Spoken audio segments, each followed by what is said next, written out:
மகநதி சீரியல்ல டுடே எபிசோட்ல காவேரி இருந்துட்டு ரொம்பவே ஃபீல் பண்ணி அழுந்துக்கிட்டு இருக்காங்க. நான் எங்கள் அப்பாவை எவ்வளோ பெருசாக நினச்சிக்கிட்டே இருந்தேன் தெரியுமா? ஆனால் ஒரே நாளில் அதுவும் கொஞ்ச நேரத்தில் எல்லாமே சுக்கு நூறாக உடஞ்சி போச்சு.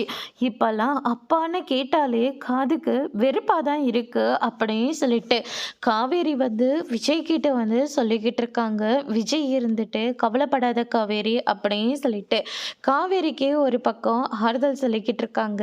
அதுக்கு அடுத்தது இந்த பக்கம் பார்த்தீங்கன்னா, நம்ம கங்கா இருந்துட்டு இங்கே நடக்கிறதே எல்லாத்தையும் குமரன் கிட்ட சொல்லிடலாம் அப்படின்னு சொல்லிட்டு மெசேஜ் பண்ணுறாங்க. நான் உங்ககிட்ட கொஞ்சம் பேசணும் அப்படின்னு சொல்லிட்டு மெசேஜ் பண்ண உடனே அதுக்கு அடுத்ததாக குமரன் இருந்துட்டு, கங்கா நான் காலையிலேயே உனக்கு ஃபோன் பண்ணேன், ஆனால் நீ எனக்கு ஃபோனை எடுக்கவே இல்லை. அங்கே நடக்கிற எல்லா விஷயமும் எனக்கு ஆல்ரெடி தெரியும். நிவின் சொல்லியிருக்கான், அங்கே வந்திருக்கிறவங்களோட ஃபோட்டோவும் எனக்கு காட்டினா. ஆனால் நான் அவங்க எல்லார்கிட்டேயும் ஒரு விஷயத்த நான் மறைச்சிட்டேன். மாமா கொஞ்ச நாளைக்கு முன்னாடி ஊருக்கு வந்த போதே எனக்கு அந்த குடும்பத்தை பற்றி எல்லா விஷயத்தையும் சொல்லிட்டாங்க. அது நம்ம மாமாவோட குடும்பம்தான் அப்படின்ற மாதிரி சொல்கிறாங்க. நான் மாமாவுக்கு இங்கேருந்து ஏதாவது பலகாரத்தை அனுப்பி விடுவான்ல, அப்போ அந்த குடும்பத்துக்கு என்ன பிடிக்கும்னு தெரிஞ்சுக்கிட்டு அதையும் என்னை வாங்கி அனுப்ப சொல்லுவார். அதையும் நான் வாங்கி அனுப்பியிருக்கேன்.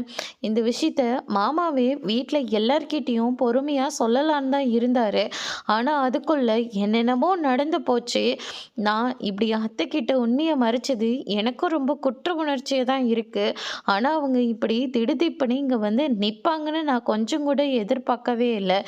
எனக்கே முதல்ல இதெல்லாம் ஷாக்கிங்காக தான் இருக்குது. கவலைப்படாத கங்கா, எனக்கு எல்லா விஷயமும் தெரியும். அந்த ஃபோட்டோவையும் நான் பார்த்தேன் அப்படின்னு சொல்லிட்டு நம்ம குமரன் சந்தானம் சொன்ன எல்லா விஷயத்தையும் சொல்லிட்டாங்க. அது மட்டும் இல்லை, நான் இந்த விஷயத்த முன்னாடியே சொல்லியிருக்கணும், சொல்லாமல் விட்டுட்டேன். ஏன்னா மாமா சத்தியம் பண்ணி கொடுத்துருக்காங்க. என்னை மன்னிச்சிடு கங்கா, இந்த விஷயத்த நான் இவ்வளோ லேட்டாக உங்ககிட்ட சொன்னதுக்கு அத்தை என்ன நினைக்க போகிறாங்கன்னு எனக்கு தெரியல. ரொம்ப கஷ்டமாக தான் இருக்குது அப்படின்னு சொல்லிட்டு குமரன் ரொம்பவே வருத்தப்பட்ட மெசேஜ் அனுப்புகிறாங்க.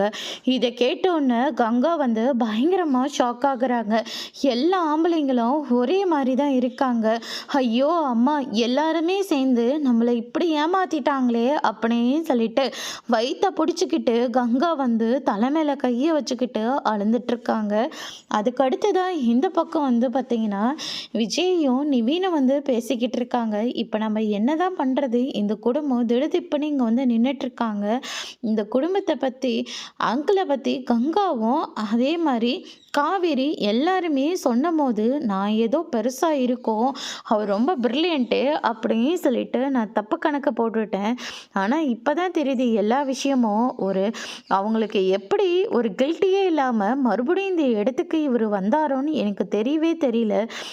ஆண்டிக்கிட்டேயும் அவங்க நல்ல விதமாக தான் பேசி நடந்துட்டுருக்காங்க.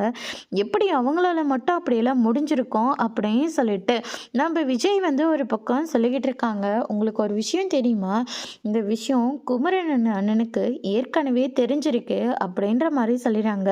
அங்கே ஒரு ஃபேமிலி இருந்தது எல்லாமே உண்மைதானா? கொஞ்ச நாளைக்கு முன்னாடி அங்கிள் ஊருக்கு வந்தபோது குமரன் அண்ணன்கிட்ட இதை யார்கிட்டேயும் சொல்லிடாத அப்படின்னு சொல்லிட்டு போயிருக்காரு. இந்த ஃபேமிலி உண்மையான ஃபேமிலி தான். யார்கிட்டேயும் காசு வாங்கிட்டாலும் அவங்க இங்கே வரலை. இது உண்மையாகவே இந்த குடும்பத்துக்கு சொந்தக்காரங்க தான் அப்படின்ற மாதிரி நிவீன் சொல்லிடுறாங்க. இது கேட்டோன்னு விஜய் பயங்கரமாக ஷாக் ஆகுறாங்க. ஆனால் இந்த விஷயம் கங்காவுக்கு தெரியுமா இல்லையான்னு தெரியல. தெரிஞ்சால் அவ்வளோதான். ஏற்கனவே அவங்க குமரன் மேலே கோபத்தில் இருக்காங்க. இந்த விஷயம் மட்டும் தெரிஞ்சதுன்னா இன்னும் கொஞ்சம் கோபம் அதிகமாக தான் ஆகும் அப்படின்னு சொல்லிட்டு நவீன் சொல்லிக்கிட்டு இருக்காங்க. அதுக்கு அடுத்து தான் பார்த்திங்கன்னா குமரன் கிட்ட ஏதாவது ஒரு விஷயத்த சொல்லலாம் கூட தாராளமாக சொல்லும் போல இருக்கே. ஆனால் அவர் இவ்வளோ பெரிய விஷயத்த மறைச்சி வச்சுருக்காருன்னு நாங்கள் கொஞ்சம் கூட எதிர்பார்க்கவே இல்லை அப்படின்னு சொல்லிட்டு விஜயும் நிவீனும் ஒரு பக்கம் பேசிக்கிட்டு இருக்காங்க. அதுக்கு அடுத்ததாக அந்த குடும்பமும் நிற்கிறாங்க. தம்பி அப்படின்ற மாதிரி சொல்லிடுறாங்க. இப்போ மறுபடியும் நீங்கள் இங்கே வந்தீங்க அப்படின்னு சொல்லிட்டு கேட்கவும் எங்களுக்கு எங்கே போறதுன்னு தெரியல. அதனால தான் நாங்க இங்க வந்திருக்கோம். நாங்க இங்க தான் தங்க போறோம்." அப்படின்ற மாரி வந்து சொல்லிறாங்க. என்னங்க நீங்க? ஏற்கனவே நீங்க இங்க வந்து நின்னது எல்லாருக்குமே ரொம்ப அதிர்ச்சியால இருக்கு. இப்ப மறுபடியும் இங்க வந்து இங்கேயே தங்குறேன் அப்படின்னு சொன்னா என்ன அர்த்தம்? அதெல்லாம் ஒண்ணும் முடியாது. நீங்க வேணா போய் ஹோட்டல்ல தங்குங்க. இல்ல வேற எங்கேயாவது தங்கிக்கோங்க. அப்படின்ற மாரி சொல்லிறாங்க. ஹோட்டல்ல தங்குற அளவுக்கு எங்ககிட்ட வசதியெல்லாம் கிடையாது. அதனால நாங்க எதுக்கு முதல்ல போய் ஹோட்டல்ல தங்கணும்? இந்த இடம் எங்க புருஷனுக்கு சொந்தம்னா, எங்களுக்கும் சொந்தம் தானே! அதனால நாங்க ஹோட்டல்லலாம் போய் தங்க முடியாது. நாங்க இங்க தான் இருப்போம் அப்படின்னு சொல்லிட்டு, இந்த பக்கம் இருக்கிறவங்க சொல்லிக்கிட்டு இருக்காங்க. விஜய் இருந்துட்டு தேவையில்லாம பிரச்சனை வேண்டாங்க. ஏற்கனவே வீட்ல இருக்கிறவங்க எல்லாத்தையும் இப்ப தான் நாங்க சமாதானம் பண்ணி வச்சிருக்கோம். இப்ப மறுபடியும் வந்து பிரச்சனை பண்ணா என்ன அர்த்தம்? அப்படின்னு சொல்லிட்டு கேட்கவும், நாங்க எந்த பிரச்சனையும் பண்ண விரும்பல தம்பி. ஏற்கனவே 3, 4 தடவ இங்க வந்துட்டு நாங்க போயிட்டோம். ஆனா வீடு பூட்டியே தான் இருந்தது. இப்ப தொறந்திருக்கிறபோதே உள்ள வந்தா தான் சரியா இருக்கும். அதுக்கப்புறம் மறுபடியும் நீங்க ஏதாவது ஒரு காரணம் சொல்லிட்டு சாத்திக்கிட்டு போயிட்டா எங்க நிலைமை என்ன ஆகுறது? சொல்லுங்க பார்க்கலாம். அதனால எங்களுக்கு சேர வேண்டியது சேர்ந்தா நாங்க எதுக்காக இங்க வந்து பிரச்சனை பண்ண போறோம்? அப்படின்னு சொல்லிட்டு இந்த பக்கம் இருக்கிறவங்க பேசிக்கிட்டு இருக்கோனே, நம்ம விஜய் இருந்துட்டு வேற வழி இல்லாம வீட்ல இருக்கிற மொத்த பேரையும் கூட்டிட்டு வந்திருக்காங்க. என்ன விஷயம்? நீங்க எப்படி இங்க தங்க முடியும்? இது எங்களுடைய வீடு. நீங்கலாம் இங்க தங்க முடியாது." அப்படின்ற மாரி சாரதா வந்து சொல்லிறாங்க. "நீங்க உங்க பிள்ளைங்களுக்காக எப்படி ஒவ்வொன்னும் பார்த்து பார்த்து பண்ணிக்கிட்டு இருக்கீங்களோ, என் பிள்ளைங்கள நான் என்ன அப்படியேவா விட்டுற முடியும்? அவங்களுக்காக நான் ஏதாவது பண்ணி தானே ஆகணும். இங்க பாருங்க, எங்களாலலாம் எங்கேயும் போக முடியாது. எனக்கும் இந்த வீட்ல உரிமை இருக்கு.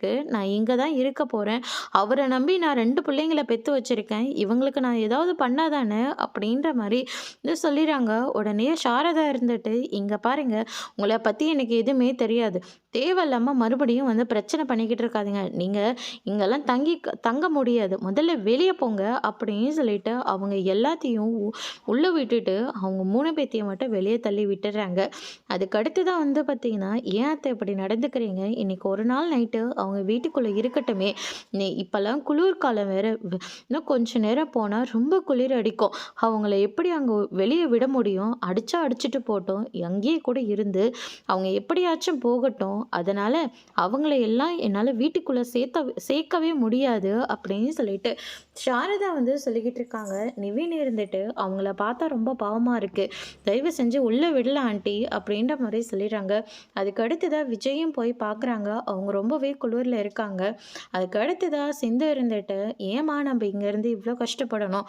நம்ம எங்கேயாவது போயிரலாமா?" அப்படின்ற மாரி வந்து சொல்லிறாங்க. "இங்க பாருடி, இப்ப நம்ம விட்டுட்டு போனா நம்ம கைக்கு எதுவுமே கிடைக்காம போயிரும்.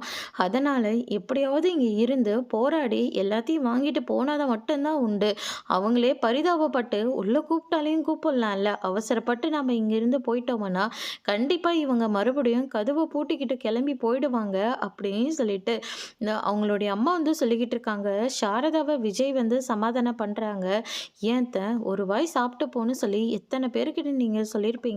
இப்ப நீங்களே இந்த மாரி நடந்துக்கிட்டா என்ன அர்த்தம்? கூட ஒரு பொண்ண வேற வச்சிருக்காங்க. இந்த நேரத்துல நம்ம அவங்கள இப்படி ந வெளியில விட்டா ரொம்ப நல்லது இல்ல அத்த." அப்படின்ற மாரி வந்து சொல்லிக்கிட்டு இருக்காங்க. அதோட இன்னைக்கான எபிசோட் முடிச்சிருக்காங்க. இனி மகாநதி சீரியல்ல அடுத்தடுத்து என்னெல்லாம் நடக்க போகுதுன்றத வெயிட் பண்ணி பார்க்கலாம். Thank you.